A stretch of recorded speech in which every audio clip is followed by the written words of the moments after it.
Les trois réformes, je pense qu'après, avec l'expérience de Dakar, en tout cas avec le maire Sall depuis 2009, nous avons entrepris trois réformes au niveau de la ville pour nous préparer à avoir des ressources suffisantes pour financer les projets. Donc la première, c'est le renforcement des capacités. C'est très important. Sur ça, nous avons construit à partir des recommandations du PEFA, qui a été un document planifié, un audit de la Banque mondiale, qui a été réalisé en 2008. Et les recommandations clés, c'était surtout sur les ressources humaines. Donc, surtout, on l'a axé au niveau de la direction administrative et financière, où ça nous a permis de réorganiser cette direction et de l'orienter plus sur un management axé sur la mobilisation des ressources et le financement de l'investissement. Sur les ressources humaines, nous avons profité un peu de la coopération décentralisée avec Marseille dans le cadre du prêt de l'AFD, du prêt concessionnel qu'on a eu pour l'éclairage public. Il y avait un volet renforcement de capacité qui a été mis en œuvre avec la ville de Marseille, qui était une ville jumelle, donc qui pouvait accueillir les fonctionnaires de la ville, mais aussi axé sur des sujets bien précis comme la direction financière, le développement urbain. Le deuxième point, c'est la revalorisation du potentiel fiscal.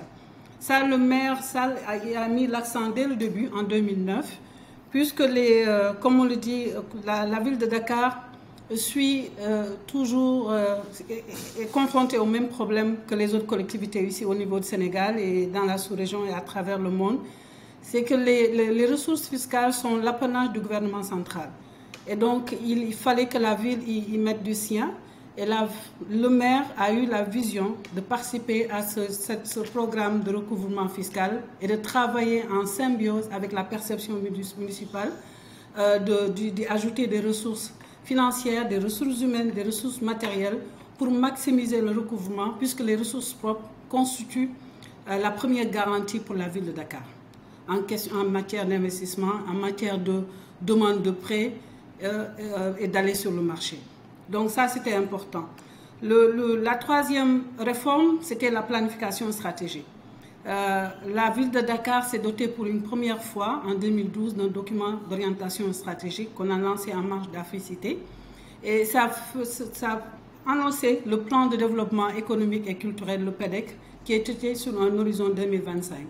Donc ce plan traduisait la vision claire du maire, son programme de campagne sur lequel la base sur laquelle il a été élu par les populations, et donc il fallait le traduire en action concrète, en une vision claire, définie autour des axes très bien définis. Et ça a été un document très important qui a été un petit peu notre fil conducteur tout au long de la ville de Dakar. Ça, c'était les trois axes majeurs qu'on a eu à travailler au niveau de la ville pour aller un tout petit peu aménager des ressources additionnelles pour financer les investissements au niveau de la ville de Dakar.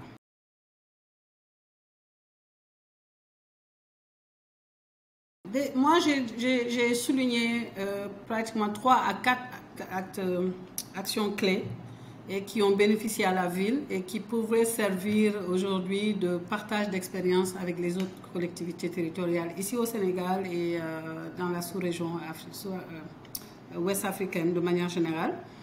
Et même partager avec les collectivités territoriales au niveau mondial. C'est toujours, on le dit, c'est très important. C'est le leadership qu'on aura à la tête de la collectivité locale.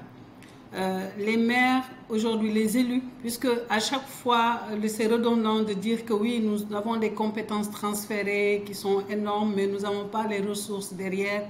Mais ces ressources, il faut savoir les mobiliser. Et pour les mobiliser, il faut un leadership fort, quelqu'un qui a une vision claire, un programme bien déterminé, pour pouvoir le conduire et mobiliser l'ensemble des ressources humaines, financières, logistiques, pour aller atteindre ces objectifs. La deuxième chose, c'est les ressources humaines. Il faut le souligner, c'est très important d'avoir des ressources humaines bien formées, spécialisés. Et ça a été le fort de Dakar. On a bénéficié quand même d'une tradition au niveau des maires qui se sont succédés à la tête de la ville, avec surtout un maire qui a été très déterminant dans ça, c'est le feu Mamadou Diop, qui a été maire de Dakar jusqu'en 2002 et qui a su asseoir une administration très, très forte avec des ressources humaines de qualité, bien formées, de grandes écoles. Et ça, c'était une première pour une collectivité locale sénégalaise. Et sur ça, les autres maires qui ont succédé se sont engouffrés dans ce chemin. Et c'est pourquoi aujourd'hui à Dakar, nous avons les ressources qu'il faut en termes de qualité, de formation. Mais aussi, le maire Sall a eu aussi l'ingéniosité de créer une unité d'ingénierie financière, puisque la direction administrative et financière s'occupait surtout de comptabilité administrative. Donc, il fallait aller vers quelque chose de nouveau, d'innovant.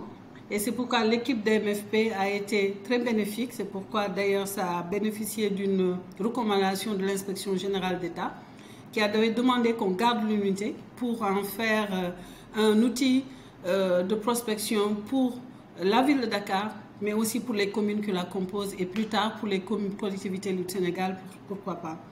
Donc, l'autre élément aussi, c'était la solvabilité. La solvabilité, c'est ça qu'on a gagné en plus. Moi, je le dis toujours que peut-être on n'a pas levé les 20 milliards de francs CFA qu'on voulait obtenir sur le marché financier lors de notre programme d'emprunt. Mais avec le parcours et l'expérience qu'on a développée tout au long, nous avons construit, solidifié la solvabilité de la ville de Dakar. C'est-à-dire en termes de notation. La ville a été notée 3 fois par Moody's, et aussi par une institution ici présente au niveau de la sous-région pour accompagner le bon. L'autre élément que je souligne toujours, c'est la participation des partenaires au développement. Vous savez, construire une collectivité avec l'ensemble des points qu'on a développés tout à l'heure, ça demande des ressources, mais ça demande surtout des ressources financières. C'est coûteux. Par exemple, pour un emprunt obligataire, le budget de préparation est très cher. Et c'est là où on fait appel à toute la participation de la communauté internationale, en tout cas les partenaires au développement, pour venir soutenir en termes de renforcement de capacité, en termes de soutien financier, pour que ça soit des actions pérennes au niveau des collectivités territoriales. Et ça, je pense que c'est des leçons qu'on voudrait aujourd'hui partager avec l'ensemble des collectivités qu'on a vécues, donc autour du leadership, autour de la solvabilité, autour des ressources humaines de qualité, mais autour aussi de la coopération ouverte avec les partenaires au développement. Je reviens toujours sur ces aspects et je pense que c'est primordial et c'est crucial pour une collectivité locale. On parle toujours de compétences transférées qui sont assez énormes pour les collectivités dépendamment des zones, mais souvent les ressources suffisantes ne sont pas transférées de manière concomitante. Donc c'est toujours un problème de balance. Ici au Sénégal, nous sommes restés sur notre faim avec la dernière réforme dite acte 3 de la décentralisation. On attend toujours cette phase 2 qui nous permettrait, nous, acteurs du développement local, de pouvoir dire que les collectivités vont s'améliorer en termes de mobilisation des ressources. Donc, ce sujet reste une priorité pour les collectivités et pour une collectivité pour Dakar, ça l'est. Et tous les maires aujourd'hui développent leur programme autour de cette mobilisation des ressources propres. C'est-à-dire qu'on mobilise annuellement l'ensemble des départements, on définit les projets prioritaires, on les quantifie donc pour